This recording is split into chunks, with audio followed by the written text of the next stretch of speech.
निवडणुकांमध्ये आजकाल दोन प्रकारच्या पैशांच्या ऑफर मिळताना दिसत आहेत. एक आहे पोस्टपेड ऑफर आणि एक असते प्रीपेड ऑफर. सध्या अजितदादांचं एक स्टेटमेंट गाजतंय जे त्यांनी 2-3 दिवसांपूर्वी बारामतीमध्ये केलं होतं. ते म्हणाले की तुमच्या हातात मत आहे, माझ्या हातामध्ये निधी आहे आणि तुम्ही जर माझ्यावर काट मारली तर मी सुद्धा तुमच्यावर काट मारणार. तर अजितदादांचं हे बोलणं आता टीकेचं लक्ष ठरलेलं आहे. त्यानंतर 2-3 वेळा अजित पवार याच अर्थाचं बोलले.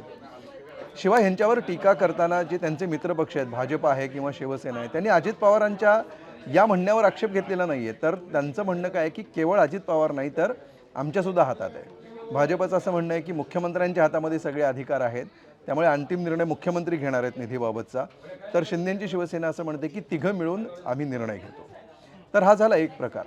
आणि दुसरा प्रकार जो बिहारमध्ये आपण बघितला होता, 10,000 रुपये महिलांच्या खात्यावर देणं असेल किंवा महाराष्ट्रामध्ये लाडकी बहीणसारखी योजना असेल, ज्याच्यामध्ये आधीच खात्यावर पैसे टाकायचे आणि नंतर मतं मागणं.